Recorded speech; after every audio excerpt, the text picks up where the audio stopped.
देख रहे हैं चौहान वीडियोस और आज से कुछ दिन पहले मैंने आपको साइनॉप्सिस किस तरीके से बनाकर सबमिट करना है उसकी गाइडलाइंस के बारे में जानकारी दी थी। और अब इग्नू की तरफ से आपके लिए प्रोजेक्ट को ऑनलाइन सबमिट करने का लिंक भी जारी किया जा चुका है। तो आप इसको देख सकते हैं, guideline for submission of final project dissertation field work journal internship report through online mode for June 2024 term end examination, यानी कि जून 2024 के लिए अगर आप प्रोजेक्ट सबमिट करना चाहते हैं तो उसके लिए ऑनलाइन लिंक जारी किया जा चुका है, जो कि इस समय आपके सामने है। Except DECE 04 program, DECE 04 program जो है उसका प्रोजेक्ट के लिए अलग से लिंक जारी किया जाता है, क्योंकि उसका अलग तरीके से प्रोजेक्ट सबमिट किया जाता है। जो लास्ट डेट इस समय बता रखी है वो 31 मई 2024 है, यानी कि 31 मई 2024 तक आपको जो अपना प्रोजेक्ट हो उसको यहाँ पर सबमिट कर देना है। आपको जो साइन ऑफ से सबमिशन का जो अप्रूवल है वो भी आपको मिल जाएगा 15 मई 2024 तक, जैसा कि उसकी गाइडलाइन में लिखा गया था। अगर आपने वो वीडियो नहीं देखी है तो आप देख सकते हैं। आगे यहाँ पर जानकारी दी रखी है कि अगर आपका DECE 04 का प्रोग्राम है तो आपके लिए अलग से लिंक आएगा आपके प्रोजेक्ट सबमिशन के लिए। और कोई भी स्टूडेंट जो है यहाँ पर साइनोप्सिस या फिर असाइनमेंट सबमिट करने की कोशिश ना करे, ये सिर्फ और सिर्फ प्रोजेक्ट सबमिशन के लिए है। आगे जानकारी दे रखी है प्रोजेक्ट डाइसर्सन और फील्ड वर्क जनरल के लिए। The university has decided to introduce and adopt online method, यानी कि ऑनलाइन मोड में अब आपका जो है ये प्रोग्राम में जो प्रोजेक्ट वगैरह है वो सबमिट किए जा रहे हैं। इसमें कुछ जानकारी दे रखी है। सबसे पहले इनकम्प्लीट सबमिशन अगर आप करेंगे प्रोजेक्ट रिपोर्ट का तो उसको इवेल्युएट नहीं किया जाएगा, चेक नहीं किया जाएगा। Incomplete submission will be remove from the portal once the last date is over.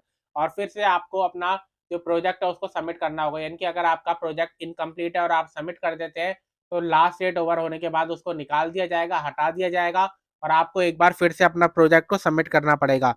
University will not entertain any correspondence with respect to incomplete submission of project, यानी कि अगर आप इनकम्प्लीट प्रोजेक्ट सबमिट कर रहे हैं तो उसके कोई नंबर नहीं है, ना ही इसके ऊपर कोई आपको जानकारी क्वेरी दी जाएगी। The learner may ensure that while submitting the final project through online mode the proposal pro forma is duly approved in original along with synopsis and biodata of the project guide, यानी कि जब आप अपना project submit कर रहे हैं तो आपका साइनॉप्सिस भी ड्यूली साइंड होना चाहिए, अप्रूव्ड होना चाहिए और उसके परफॉर्मर को भी आपको यहाँ पर अटैच करके जमा जो है वो करना होगा, जैसा भी आपके गाइड ने आपको जानकारी देकर बताया गया है।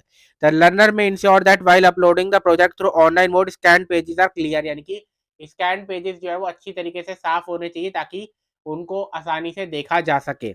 उसके बाद आपके लिए the learners are required to obtain approval of the guide, आपके पास गाइड की अप्रूवल होनी चाहिए। ये जानकारी आपको साइनॉप्सिस में भी दी गई थी, किस तरीके से आपको गाइड की अप्रूवल लेनी है।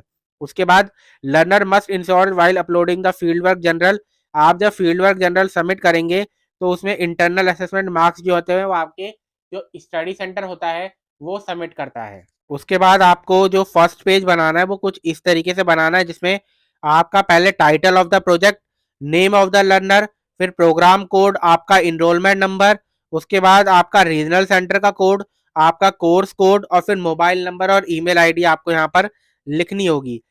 अगर आपका प्रोजेक्ट रिपोर्ट जो है वो इस तरीके की गाइडलाइन के अनुसार नहीं है तो आपका जो प्रोजेक्ट है उसको चेक नहीं किया जाएगा और आपको कोई जानकारी नहीं दी जाएगी। The viva work of the project report internship report will be conducted under certain guideline by the concerned faculty under regional center, यानी कि आपका जो वाइवा वर्क होगा वो आपका रीजनल सेंटर जो है करवाएगा। In case of any query with regard to submitted project dissertation fieldwork journal practicum internship report the student are advise to write to the respective regional centres email ID, यानी कि अगर आपको कोई query चाहिए इनसे रिलेटेड तो आप email ID पर संपर्क कर सकते हैं अपने जो रीजनल सेंटर है उसमें, या फिर projects@ignu.ac.in पर।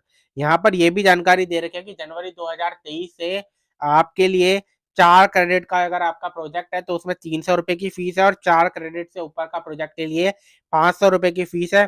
फीस जो है आपको यहाँ पर टर्म एंड एग्जामिनेशन फॉर्म जो है उसके जरिए आप भर सकते हैं, यानी कि टर्म एंड एग्जामिनेशन फॉर्म में जब आप फीस भरेंगे तो उसमें आप जानते हैं कि उसमें आपका प्रैक्टिकल का भी और प्रोजेक्ट का भी सिस्टम जो है वो आ रहा है, यानी कि पहले क्या होता था कि सिर्फ थ्योरी एग्जाम के सब्जेक्ट ही नजर आते थे, लेकिन अब प्रैक्टिकल और प्रोजेक्ट के भी सब्जेक्ट नजर आ रहे हैं। तो उनकी फीस वहां पर सबमिट कर दीजिए, आपके पास एक्नॉलेजमेंट आ जाएगी, उसके जरिए आप यहाँ पर सबमिट कर दीजिए। ठीक।